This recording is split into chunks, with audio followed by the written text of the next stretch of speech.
bahkan puluhan tahun ini. Begitulah ketika sudah punya anak Ismail, falamma balagha ma'ahu sa'ya, ketika Ismail sedang lucu-lucunya, dalam tidurnya mimpi turun perintah, ya Ibrahim uffi binuzrika. Hai Ibrahim, bayar nazarmu. Nazar? Iya. Apa nazar? Dulu pernah ngomong apa, ingat enggak? Jangankan cuma kambing, unta, anak pun kalau punya disuruh potong, saya potong. Jadi anggap nazar. Bayar nazarmu, potong anakmu. Dipikirin siangnya, semalam itu benar-benar perintah Allah apa cuma mimpi? Kalau mimpi kok jelas amat. Kalau perintah Allah kok kelewatan amat. Pakai anak disuruh potong, emang gak ada yang lain apa? 3 malam berturut-turut mimpi sampai beliau ya.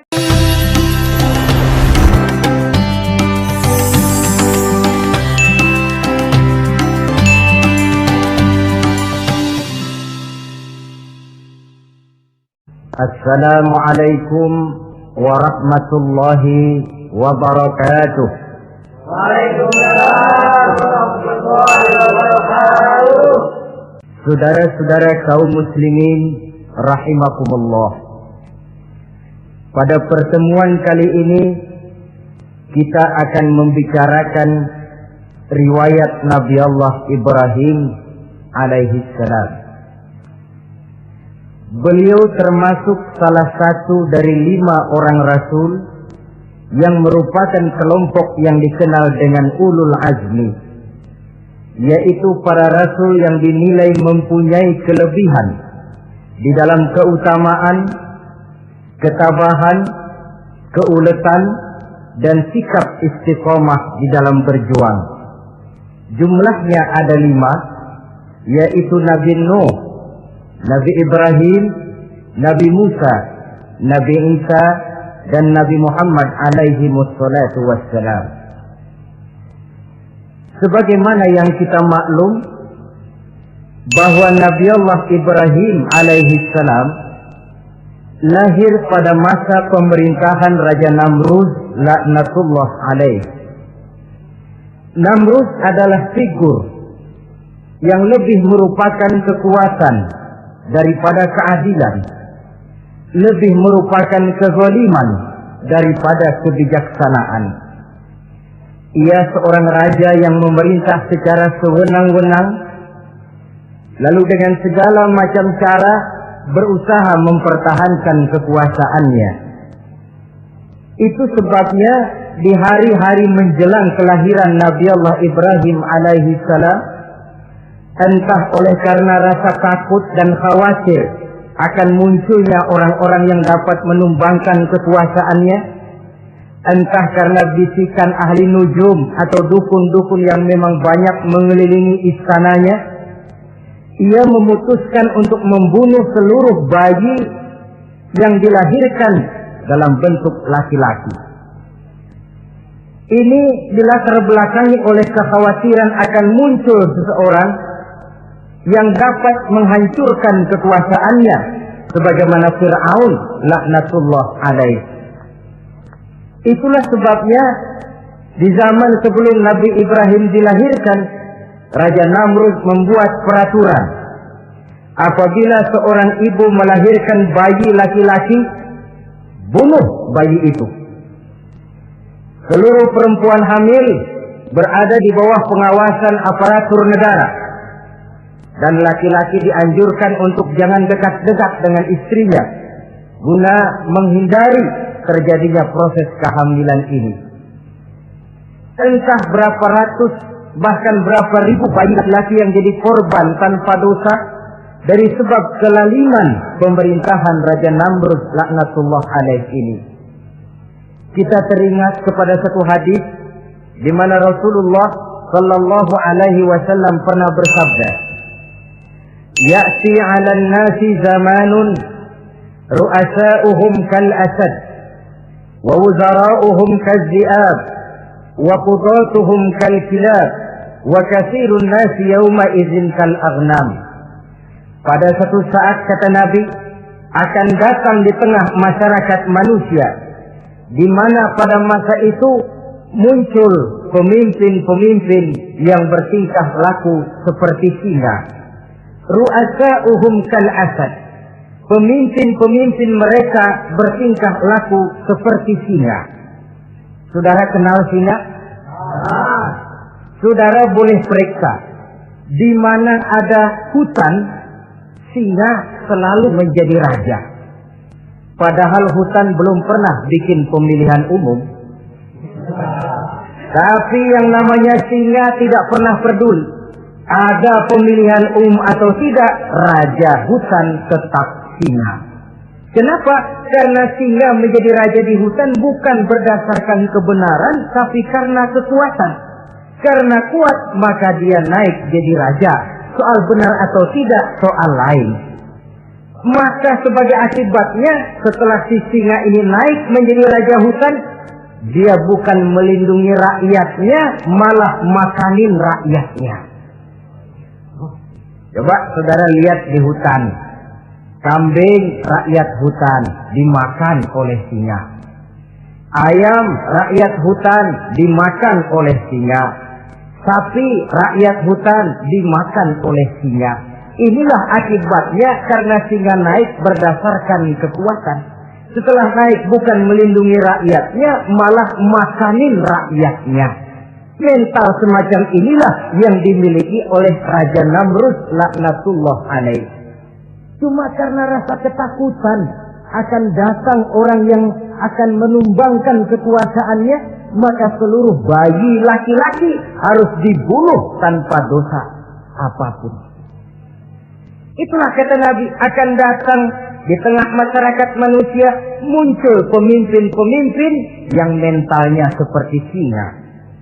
Nah kalau yang jadi pemimpin sudah seperti singa, wa wuzara'uhum kadzi'ab, yang jadi wazir, yang jadi menteri kata Nabi, lagunya seperti serigala. Nyetel ini, tapi serigala. Apa serigala itu?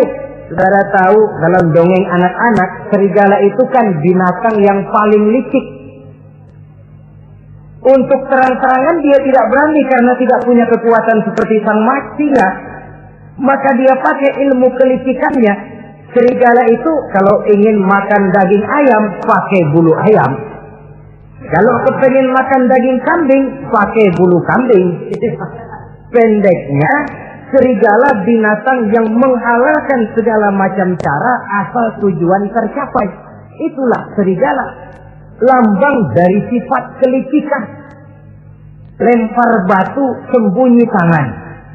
Pengen makan daging ayam, pakai bulu ayam, nyaruh jadi ayam. Pengen makan daging kambing, pakai bulu kambing, nyaruh jadi kambing. Ini akibat dari yang pertama tadi. Pemimpin seperti singa, lalu menteri pun seperti serigala. Efeknya kemudian yang segera menyusul apa? Wa qudatuhum kal kilab. Kalau pemimpin sudah seperti singa, menteri sudah seperti serigala, wa qudatuhum kal kilab, akan muncullah para penegak hukum yang mentalnya seperti anjing. Inna lillahi wa inna ilaihi raji'un. Penegak hukum yang mentalnya seperti anjing itu. Anjing, saudara lihat, anjing akan setia kepada siapa saja yang memberinya daging. Kalau dia disuruh jaga rumah, dia tidak bisa membedakan mana yang maling, mana yang tamu. Biar yang datang tamu, kalau nggak bawa apa-apa, pasti digonggong. Biar yang datang maling, kalau bawa daging, anjing kalem. Pokoknya siapa yang berdaging, itulah majikan saya. Apa kata majikan saya, itulah yang saya laksanakan. Maka hilang kebenaran hukum, hancur norma-norma keadilan. Oleh karena apa? Oleh karena anjing dapat daging. Lalu dalam kondisi semacam itu, yang jadi rakyat bagaimana? Kata Nabi, wa katsirun nas yauma idzin kal aghnam. Adapun kebanyakan orang pada masa itu, lagunya sudah seperti kambing. Saudara, kambing itu binatang yang cuma menang geroyokan dan tidak punya alternatif. Namanya kambing digiring ke lapangan embe. Betul kan? Digiring ke kuali embe. Dikasih makan rumput embe. Sampai pun mau dipotong masih embe juga. Tidak punya pilihan lain si kambing ini, tidak punya alternatif lain.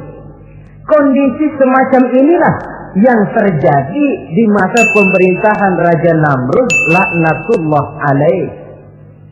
Oleh karena diiming-iming, dibisiki oleh dukun-dukunnya, oleh nujum-nujum yang mengelilingi istananya, bahwa akan datang seorang anak laki yang kelak akan menumbangkan kekuasaannya, dia mengeluarkan peraturan.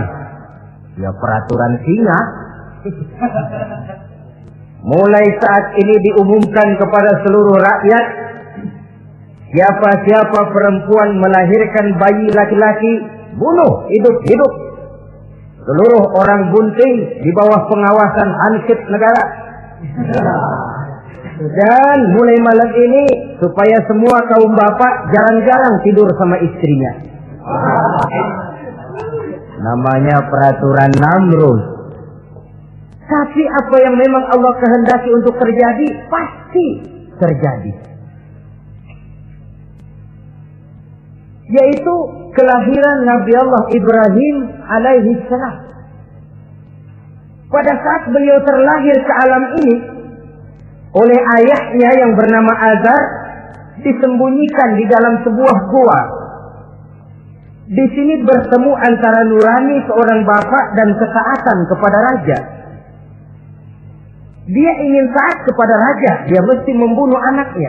Tapi sebagai bapak, dia sayang kepada anaknya, dia harus selamatkan. Dicarinya jalan tengah, maka Ibrahim disembunyikan di dalam sebuah gua dengan satu perhitungan tentunya. Lu mati, ya nggak apa-apa, lu hidup ya syukur. Sebab ini pertimbangan dia akan bikin susah dia di masa yang akan datang. Coba anak dalam kondisi apa adanya ditaruh di dalam gua, menurut perhitungan logika mati ini. Namun apa yang terjadi? Nabi Allah Ibrahim yang sejak masa bayi diletakkan dalam gua dipelihara oleh Allah. Nah, kalau Allah yang sudah memelihara, orang mana yang sanggup mendatangkan bencana dan mudarat? Untuk melangsungkan kehidupannya, Nabi Ibrahim itu mengisap ibu jarinya. Dan konon menurut riwayat dari ibu jarinya itu keluarlah madu. Sehingga walaupun tidak didampingi oleh ayah dan ibunya, tinggal di dalam gua seorang diri, pertumbuhannya sebagai seorang bayi menjadi seorang anak, tumbuh dengan pesat sebagai lazimnya anak-anak yang lain. Dalam ilmu tauhid, ini yang dinamakan irhas. Tanda-tanda yang diberikan kepada seseorang yang akan dipilih menjadi rasul pada saat dia masih anak-anak. Ini yang dinamakan irhas. Adapun kalau dia sudah diangkat menjadi rasul, maka tanda-tanda itu dinamakan mukjizat. Kalau jatuh kepada wali, maka tanda itu dinamakan karomah, atau yang dalam bahasa kita disebut dengan keramat. Jadi kan kita ini dalam kehidupan anak-anak kita kadang-kadang bisa melihat bakat yang dimilikinya pada saat dia masih kecil. Tanda-tanda itu ada. Nah, dalam kehidupan para rasul, masa kecil mereka yang melakukan itu dinamakanlah irham. Begitulah Nabi Ibrahim tumbuh dari bayi menjadi anak-anak di dalam gua. Dan ayah ibunya kadangkala menengok dia. Pada saat dia sudah mulai pandai berbicara, dia sudah mulai berpikir. Dan pola berpikir yang pertama, satu hari dia tanya bapaknya, "Papi," kalau bahasa sekarang, "ini yang bikin alam ini sebenarnya siapa? Yang bikin saya siapa? Yang menyebabkan saya ada siapa?" "Ya kami, ibu bapakmu," kata ayahnya. "Oh begitu." "Lalu yang bikin ibu bapak siapa?" Ya nenekmu. Gara-gara dia saya ada, gara-gara saya kamu ada. Lalu yang bikin kakek dan nenek siapa? Ya buyutmu. Lalu yang bikin buyut siapa? Ya bapaknya buyut. Yang bikin bapaknya buyut, ya kakeknya buyut. Kalau gitu nggak pernah selesai dong. Tentu akan ada pencipta pertama. Siapa pencipta pertama itu? Bapaknya buntu. Lu jangan usil dah. Temen-temen lu juga nggak pernah nanyain urusan kayak begini. Saya nggak puas, Pak. Begini sekarang, saya mau tanya. Ini kaum kita nyembah apa? Nyembah berhala. Ya yang bikin berhala itu siapa? Saya, bapakmu, Hazar. Kaum kita menyembah berhala, bapak. Kenapa nggak nyembah bapak aja kok tanggung-tanggung? Jawaban ayahnya tidak membuat ia jadi puas. Terus merenung siapa gerangan pencipta pertama, siapa gerangan yang patut disembah dengan sebenarnya, siapa gerangan pencipta alam semesta ini. Bila malam datang, dia melihat bintang gemintang bertabur menghias cakrawala. Dia berkata, ini yang patut dianggap Tuhan, tinggi, terang, benderang. Tapi manakala besok pagi bintang tenggelam, dia pun bilang, la uhibbul afilin. Saya tidak suka kepada yang tenggelam. Masa Tuhan tenggelam? Ketika malam datang, bulan pun terbit. Nah, ini barangkali yang Tuhan. Ini lebih besar dari yang semalam. Tapi bila bulan pun terbenam, lagi-lagi dia bilang Tuhan tidak mungkin terbenam. Lalu bila matahari terbit, nah ini enggak salah lagi. Ini lebih gede dari yang dua-dua kemarin. Ini pasti Tuhan. Dan manakala matahari terbenam, dia pun berkata, Tuhan tidak akan pernah terbenam. Perjalanan yang mencari Tuhan ini bisa saudara baca dalam surah Al-An'am ayat 76 sampai dengan ayat 79. Sampai Allah memberikan petunjuk kepadanya, mengangkatnya menjadi seorang rasul dan menyampaikan misi dakwahnya. Saudara-saudara kaum muslimin rahimakumullah. Dakwah yang pertama dilaksanakan tentu kepada bapaknya, kemudian kepada kaumnya. Secara psikologis ini kan makan nasi. Coba, kalau kita harus nasihatin orang lain yang tidak ada hubungannya dengan keluarga, barangkali biasa saja. Tapi nasihatin bapak sendiri, ini kan makan nasi. Mau didiamkan saja, batil dan sesat. Mau diceramahin bapak sendiri. Tapi bapak tinggal bapak. Kewajiban melaksanakan dakwah jalan terus. Ini berarti bahwa tugas amar ma'ruf dan nahi munkar memang tidak mengenal posisi. Begitulah saudara-saudara, sampai kepada satu hari Nabi Ibrahim melaksanakan dialog dengan kaumnya. Saudara-saudara, hadhihi tamathil allati antum laha akifun. Surah Al-Anbiya ayat 51. Saudara-saudara, berhala-berhala ini yang bapak saya yang buat, inikah yang selama ini tuan-tuan sembah? Kaumnya menjawab, qalu wajadna aba'ana laha abidin. Iya, sebab nenek moyang kami, nenek moyang kita juga dulu nyembah itu. Bagaimana nenek moyang kita, begitulah kita.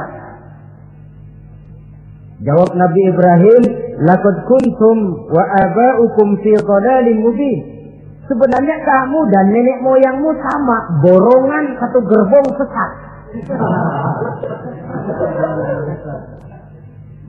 Kok kamu ngikutin nenek moyang kamu? Mereka enggak berpikir, kamu enggak ikut berpikir. Mereka sesat, kamu ikut sesat. Kamu sudah hidup di satu zaman yang maju sekarang ini. Kenapa mau kembali ke zaman nenek moyang dulu? Menyembah berhala yang nyata-nyata tidak sanggup mendengar, tidak sanggup melihat, tidak sanggup memberikan manfaat mudarat. Pokoknya kalau kamu tidak tinggalkan berhala-berhala ini, suatu saat pasti akan saya sikat dan saya hancurkan. Jadi saudara-saudara, prinsip dakwah itu memang tentu harus bil hikmah wal mau'izatil hasanah, dengan bijaksana dan dengan nasihat-nasihat yang baik. Tapi kalau sudah mencegah suatu kemungkaran, kata Nabi, man ra'a minkum munkaran falyughayyirhu biyadihi. Siapa di antara kamu yang melihat suatu kemungkaran, hendaklah dia berusaha merubah dengan kekuatan tangannya. Kalau dengan tangannya dia tidak sanggup, fabilisani, hendaklah dengan lidahnya. Kalau itu pun dia tidak mampu, fabiqalbi, hendaklah dalam hatinya. Dan mencegah suatu kemungkaran dengan hati, itulah nilai iman yang terendah adanya. Nabi Ibrahim melihat bahwa watak menyembah berhala ini sudah berurat dan berakar. Kenapa? Mereka mengembalikan itu kepada kebiasaan dan tradisi nenek moyang. Sama juga di zaman kita sekarang ini. Sudah kita menegakkan tauhid, membina sebersih-bersih iman, menegakkan semulus-mulus tauhid. Ada juga kelompok orang yang mau mengembalikan kita ke zaman nenek moyang, ke zaman animis, menghidupi tradisi nenek moyang dalam hal ibadah, dalam hal ubudiyah. Tentu merupakan langkah kemunduran adanya. Dan ini bukan barang baru. Umat Nabi Ibrahim sudah memberikan contoh. Kenapa kami menyembah berhala? Sebab nenek moyang kami menyembah berhala. Nabi Ibrahim jawab gampang aja. Iya loh, borongan, sekerbong, lempeng semua sesat. Kaum muslimin rahimakumullah. Dan bukan cuma kata, dibuktikan oleh Nabi Allah Ibrahim. Begitu Raja Namrud menurut satu riwayat bersama para tentaranya pergi berburu, Nabi Ibrahim ngintip-ngintip. Begitu Namrud keluar, beliau masuk. Kalau istilah kita, ke tempat Namrud ibadah, ke masjidnya lah, di mana di situ tersimpan seluruh berhala yang mereka sembah, dari yang paling gede sampai yang paling kecil. Nabi Ibrahim masuk bawa kampak. Seluruh berhala-berhala yang ada di tempat itu habis dikampakin, hancur berantakan. Kecuali berhala yang paling gede, itu ditinggalin, nggak diapa-apain, dan kampaknya ditaruh di tangan berhala yang paling gede. Memang kebetulan tangannya lagi teracung begini, digantungkan kampak di situ. Nabi Ibrahim keluar. Adapun Namrud, ketika dia pulang dari perburuannya, mau melaksanakan ibadah, bukan main terkejutnya melihat Tuhannya berantakan.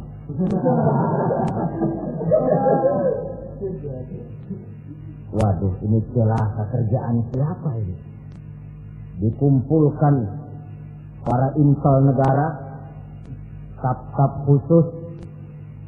Ini ada supersip masuk kemarin, mengganggu stabilitas peribadatan kita.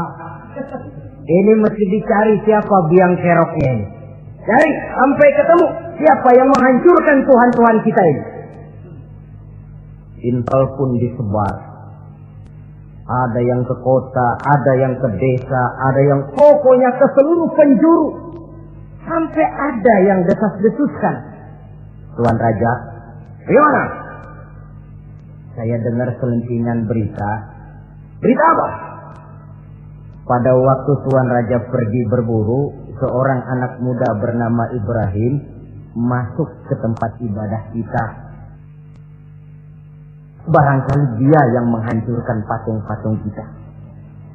Kalau begitu cari, tangkap Ibrahim, tangkap. Panggil kepala intel. Dipanggil. Kamu cari orang namanya Ibrahim, tangkap. Kok ditangkap? Tangkap. Sebab menurut berita dia yang menghancurkan berhala-berhala kita. Ya tapi kan belum ada buktinya, Pak. Kalau bukti gampang, belakangan, yang penting tangkap aja dulu.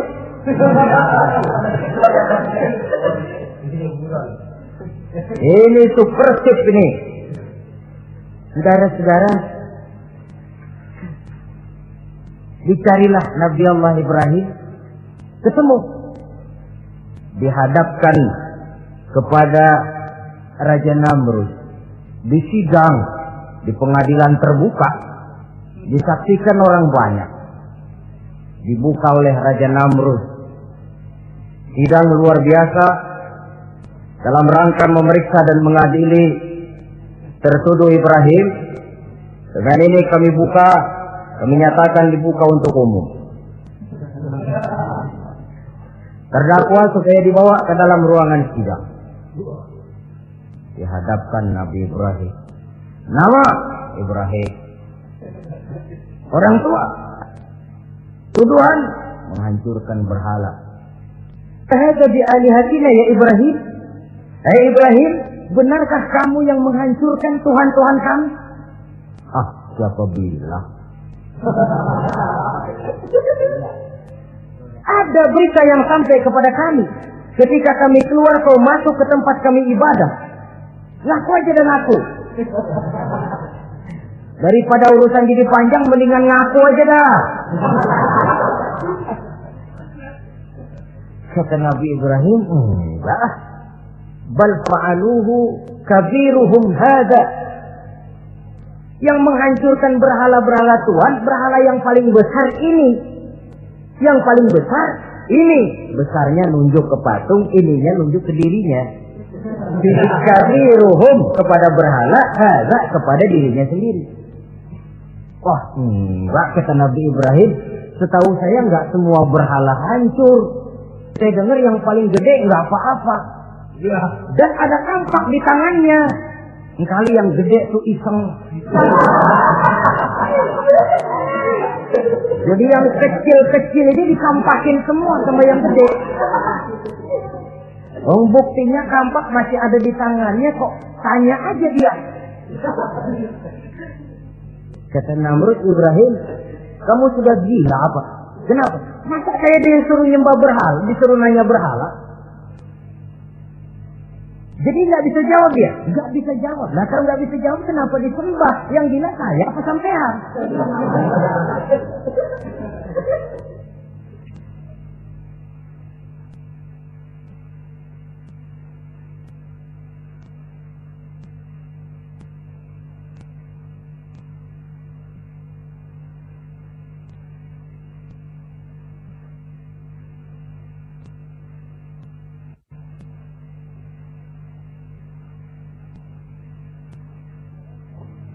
Merasa tidak sanggup menghadapi argumentasi yang diajukan oleh Nabi Allah Ibrahim, Namrud salap.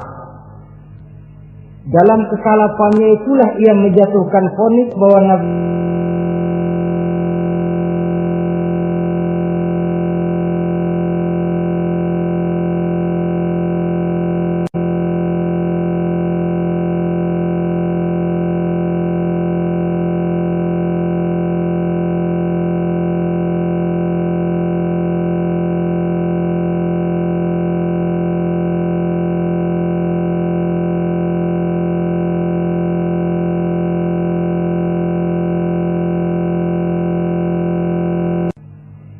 sehingga tentara Namrud bingung. Ini Ibrahim bagaimana ngebakarnya? Kalau kita anterin ke api, kitanya ikut angus. Dilemparin gak mungkin sampai. Lalu mereka menemukan akal. Dibuat semacam lentingan busur panah. Kalau istilah kita di kampung kayak selepetan begitu. Sehingga Nabi Ibrahim dilemparkan dan tepat jatuh di tengah kobaran api yang menggunung. Namrud tentu saja memandang dengan perasaan puas. Segenap konco-konco dan antek-anteknya melihat dengan hati yang lega. Dan semuanya merasa hancur sudah biang kerok yang selama ini menjadi racun dan duri dalam kehidupan kita. Tapi rupanya yang mereka mau lain dengan yang Allah mau. Ketika Nabi Allah Ibrahim hampir masuk ke tengah kobaran api yang menggunung itu, datanglah perintah Allah kepada api. Ya naru kuni bardan wa salaman ala Ibrahim. Hai api, dinginlah kamu, selamatkan Nabi Ibrahim. Api ini tunduk kepada perintah Allah, ia pun dingin, sehingga Nabi Ibrahim di tengah kobaran api yang menggunung, seujung rambut pun tidak terbakar, malah kedinginan di tengah kobaran api. Lalu api ini dari besar, makin lama makin kecil, makin lama makin kecil, akhirnya padam. Yang ada tinggal tumpukan arang dan debu. Kata Namrud, mampus loh Ibrahim, rasain. Barangkali istilah kita nih, makan pencarian lo. Pakai bertingkah mencaci maki Tuhan kami, menghancurkan berhala-berhala. Sekarang rasakan hasil usahamu. Sorak-sorai pun kedengaran. Begitu lagi sorak-sorak dari tumpukan abu dan arang itu gerak-gerak. Kerusak. Kok ini ada arang bergerak-gerak? Rupanya dilihat-lihat, makin lama makin nyata, Nabi Ibrahim keluar dari tumpukan arang dalam keadaan utuh, tidak kurang satu apapun.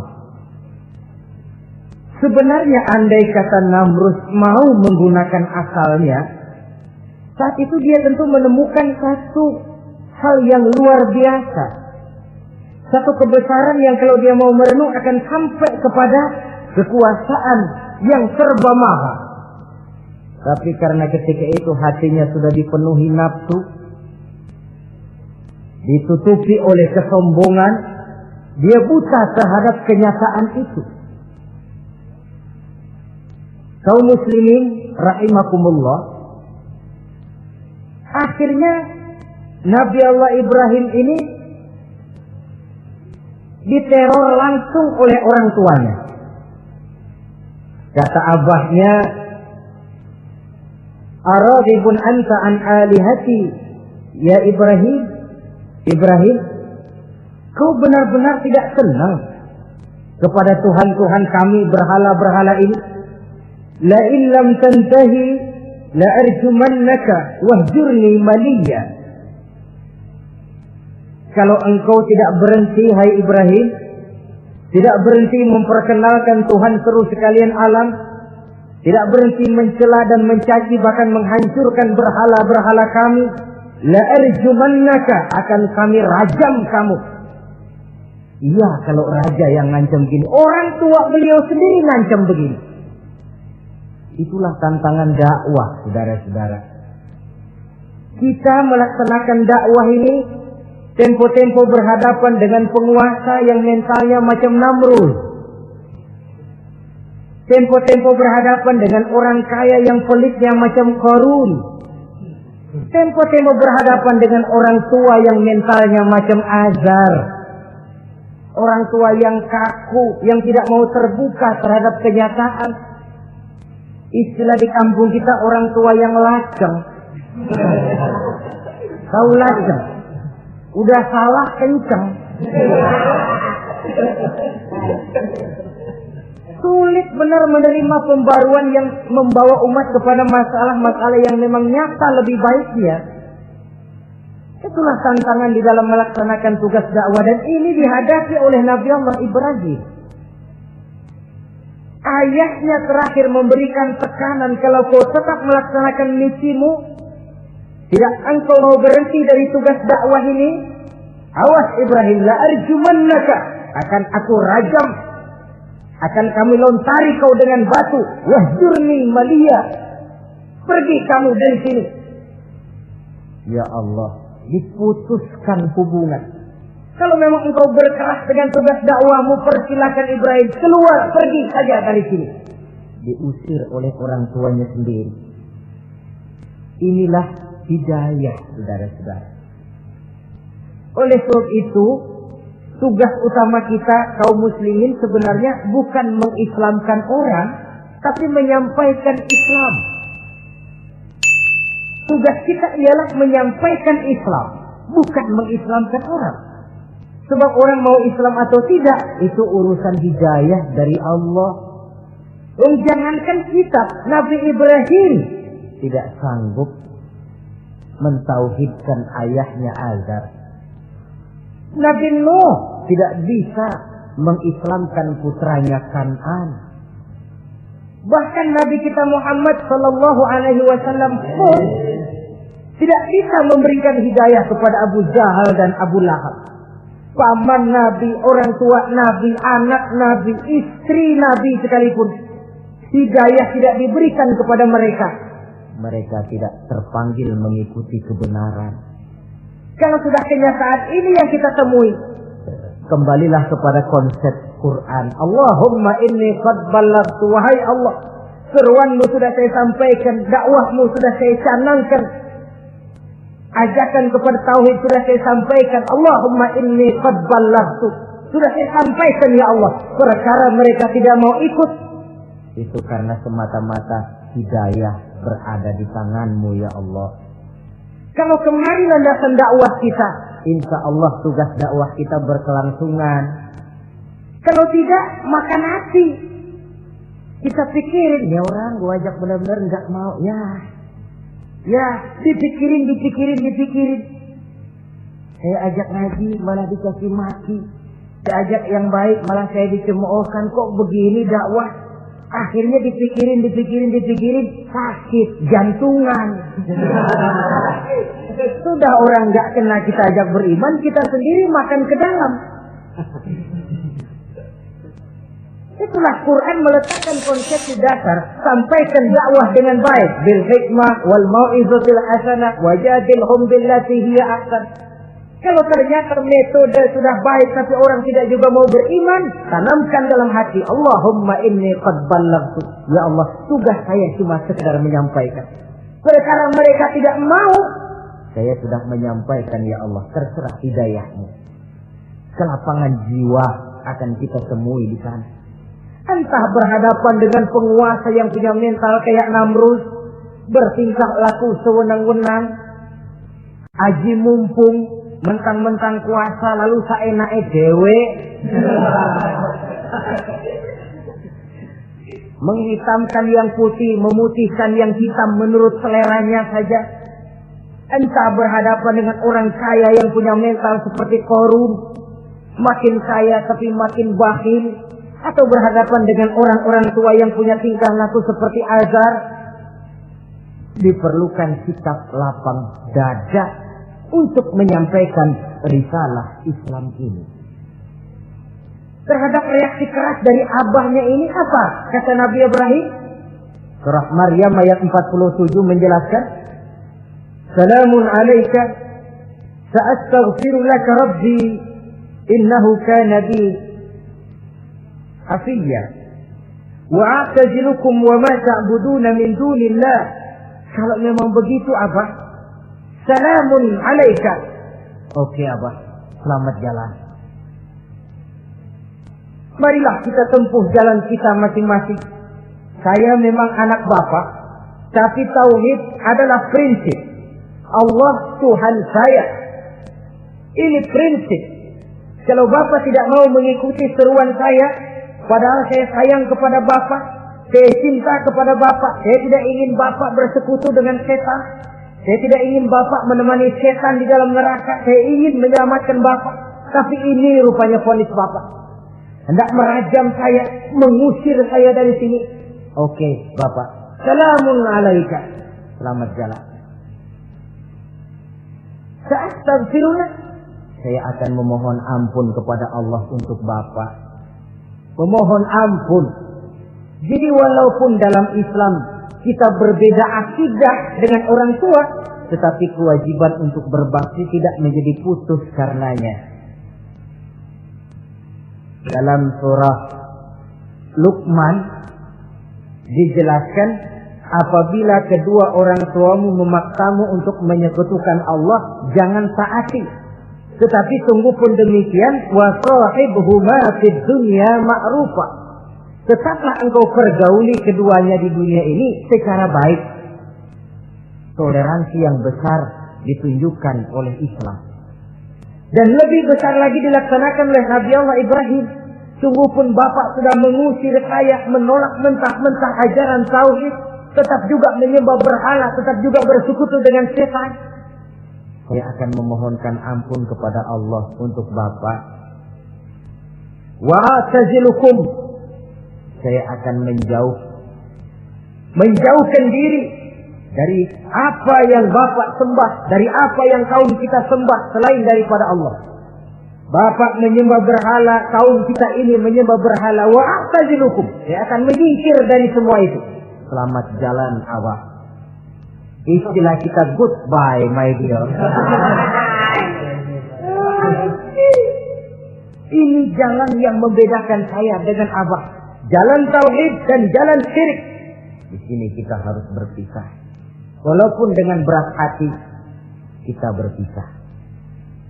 Jadi keluarga dan akidah punya garis yang jelas.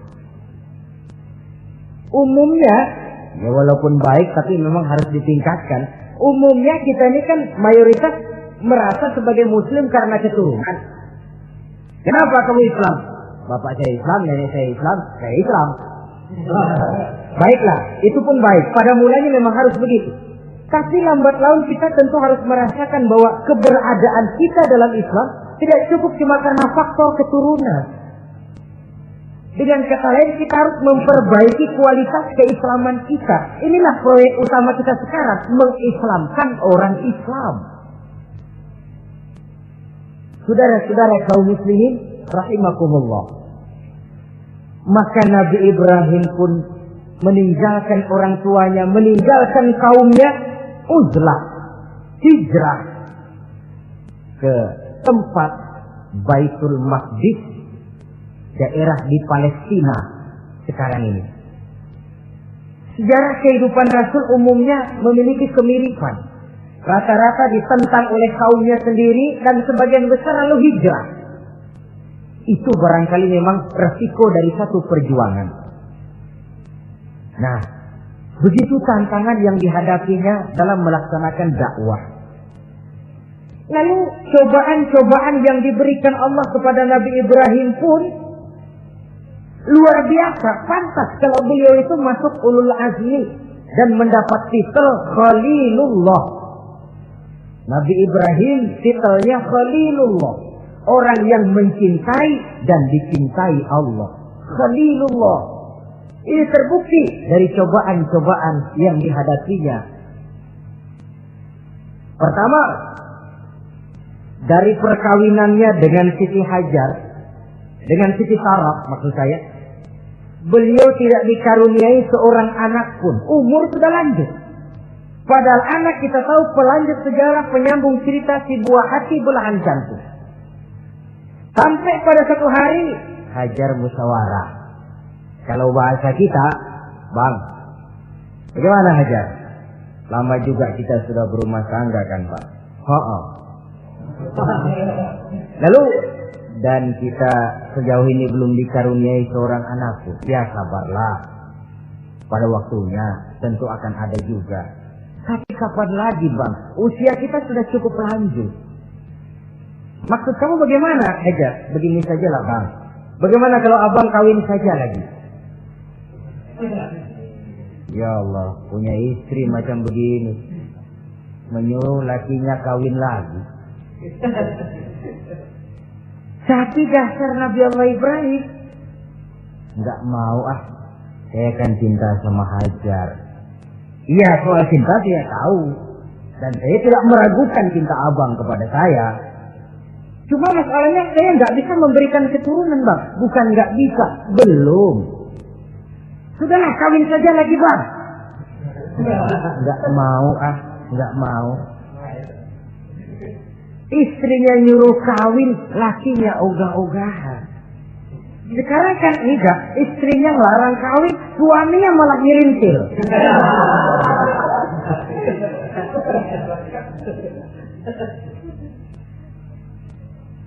Sampai ketika didesak kata Ibrahim, ya kalau itu yang Sarah Hajar mau, biarlah, jadilah.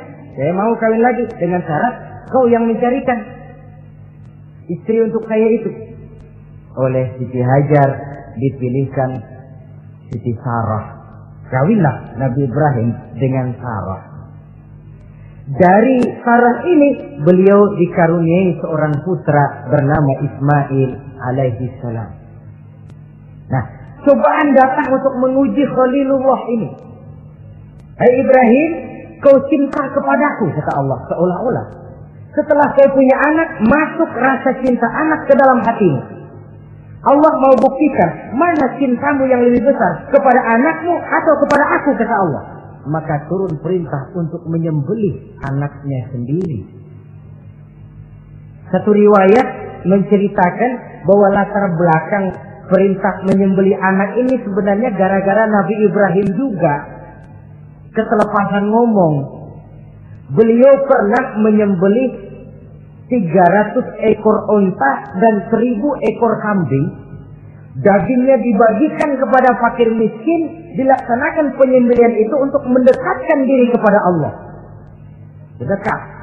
Tidak cuma manusia, malaikat kagum, dipuji Nabi Ibrahim. Bukan main Ibrahim, kaya berani. Ya, kalau miskin berani nekat kali. Ini kaya berani. Menyembelih 300 unta, 1000 kambing, dagingnya disedekahkan kepada fakir miskin. Luar biasa Ibrahim. Ketika dipuji orang banyak itulah beliau timbul sifat manusianya. Apa kata beliau? Saya mah jangankan kambing sama unta, anak juga kalau saya punya disuruh potong, saya potong untuk mendekatkan diri kepada Allah. Kenapa ketelepasan ngomong begitu? Sebab waktu itu belum punya anak.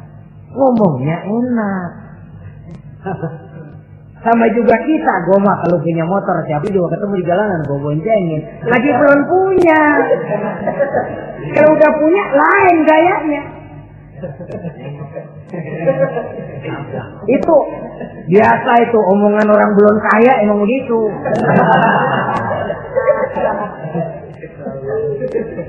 Saudara-saudara, sehingga omongan yang beliau sudah lupa bertahun-tahun bahkan puluhan tahun ini. Begitulah ketika sudah punya anak Ismail, falamma balagha ma'ahu sa'ya, ketika Ismail sedang lucu-lucunya, dalam tidurnya mimpi turun perintah, ya Ibrahim uffi binuzrika. Hai Ibrahim, bayar nazarmu. Nazar? Iya. Apa nazar? Dulu pernah ngomong apa, ingat enggak? Jangankan cuma kambing, unta, anak pun kalau punya disuruh potong, saya potong. Jadi anggap nazar. Bayar nazarmu, potong anakmu. Dipikirin siangnya, semalam itu benar-benar perintah Allah apa cuma mimpi? Kalau mimpi kok jelas amat. Kalau perintah Allah kok kelewatan amat. Pakai anak disuruh potong, emang gak ada yang lain apa? 3 malam berturut-turut mimpi sampai beliau yakin ini memang benar perintah Allah. Dan dilaksanakan dengan berat hati. Pagi-paginya bilang kepada Siti Sarah, Sarah, Ismail mandikan, berikan pakaian yang baik, saya mau bawa pergi dia. Kemana bang? Pokoknya mau saya bawa. Berangkatlah anak beranak ini menuju salah satu bukit di daerah Mina. Ketika duanya sudah mau berangkat, iblis sibuk bukan main. Ini cobaan loh. Orang kalau mau ibadah, iblis paling gatal. Segala macam cara mereka lakukan agar orang jangan ibadah. Ini Ibrahim mau membuktikan cintanya kepada Allah. Ya Allah, lihatlah. Walaupun saya sudah punya anak, cinta saya kepadamu lebih besar ya Allah. Walaupun perintah ini menyembelih leher anak sendiri, saya potong karena melaksanakan perintahmu. Iblis ribet. Mula-mula dia bisikin Nabi Ibrahim. Hei Ibrahim, kau lihat anakmu di belakang itu. Kecil, lucu-lucunya. Masa anak begitu mau dipotong? Tega kamu Ibrahim. Ini perintah Allah. Gak ada urusan sama ente. Iya. Kata iblis, Waduh, mantap juga nih. Kalau suaminya gagal, istrinya kali. Biasanya perempuan perasaannya lebih tinggi daripada pikirannya. Ini Siti Saroh barangkali. Kalau Siti Hajar barangkali. Kalau saya perdayai bisa terpedaya. Hajar, ya. Kamu tahu anakmu Ismail mau dibawa kemana? Saya tidak tahu. Mau dipotong oleh suamimu Ibrahim. Mau dipotong. Dipotong. Kok bisa begitu? Iya, katanya ini perintah Allah. Iblis, kalau memang ini perintah Allah, jangankan cuma anak saya Ismail, saya juga ibunya mau ikut dipotong. Wah, kata Iblis nih gilaan lagi dari laki. Saya kira karena perempuan bisa barangkali dilemahkan semangatnya, saya tidak. Ismail nih masih kecil kali ini, gampang dikelecehin. Ismail, kau mau dipotong oleh ayahmu? Dipotong. Dipotong. Kok bisa begitu? Katanya perintah Allah. Kalau memang ini perintah Allah, saya siap. Iblis mau ngomong lagi, Nabi Ibrahim Ismail ngambil batu disambitin Iblis. Izhab ya la'in, pergi, laknat, terkutuk kamu. Nyambitinnya itu sampai sekarang jadi ikutan dalam salah satu pelaksanaan ibadah haji yang disebut jumrah, melontar. Itu simbol permusuhan abadi antara manusia dengan iblis. Jadi kalau ada orang mau berbuat baik, iblis itu datang dari 3 penjuru. Dari bapak, dari anak, dari istri. Kadang-kadang bapaknya nggak kena, istrinya dibujukin. Laki lu no sok loyar menyumbang masjid. Jangan kasih duit, simpan aja baik-baik. Istri nggak kena, anak. Segala macam cara iblis berusaha. Baru sampai di bukit yang dituju, Nabi Ibrahim buka kartu. Ismail, Abah diperintah Allah menyembelih lehermu. Bagaimana? Kerjakan apa jangan? Kalau memang itu perintah Allah, kerjakan Abah. Insya Allah Abah akan menemukan saya termasuk orang sabar. Ini jawaban anak soleh. Coba kalau jawaban anak pintar nggak soleh, bukan begitu. Ismail, saya disuruh motong lehermu, bagaimana? Kenapa saya Pak? Bapak aja yang tuaan potong.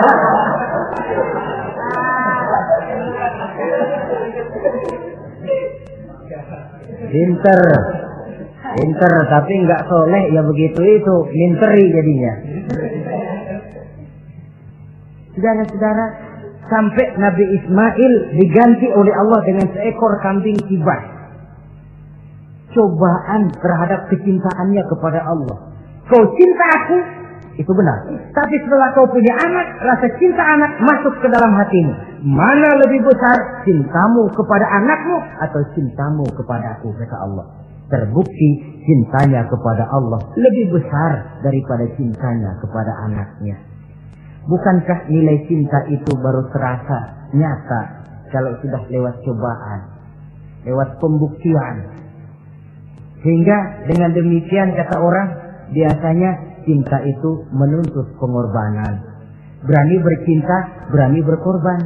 Jangan takut berkorban, nggak usah cinta-cintaan.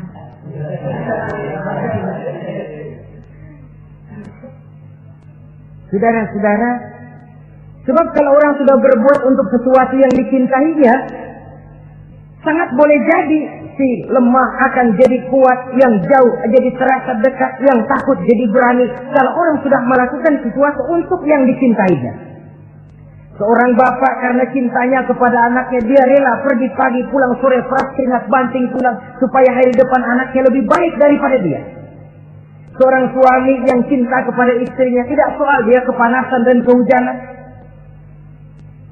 mencari yang sulit-sulit yang diinginkan oleh istrinya. Contoh paling dekat saja, kalau istrinya sedang mengidam, dia tengah malam buta minta mangga dan gak musim mangga, rusak-rusak suaminya cari mangga. Cinta memang membuat yang jauh jadi terasa dekat. Lalu cobaan lain ketika turun perintah melaksanakan khitan. Umur beliau menurut riwayat Abi Daud sudah umur 80 tahun. Di zaman belum ada pisau cukur, silet, gunting, kulit sudah alok. Tapi ini perintah Allah, laksanakan. Resiko belakangan. Nabi Ibrahim pandai memilah mana kepentingan pribadi, mana perintah Allah.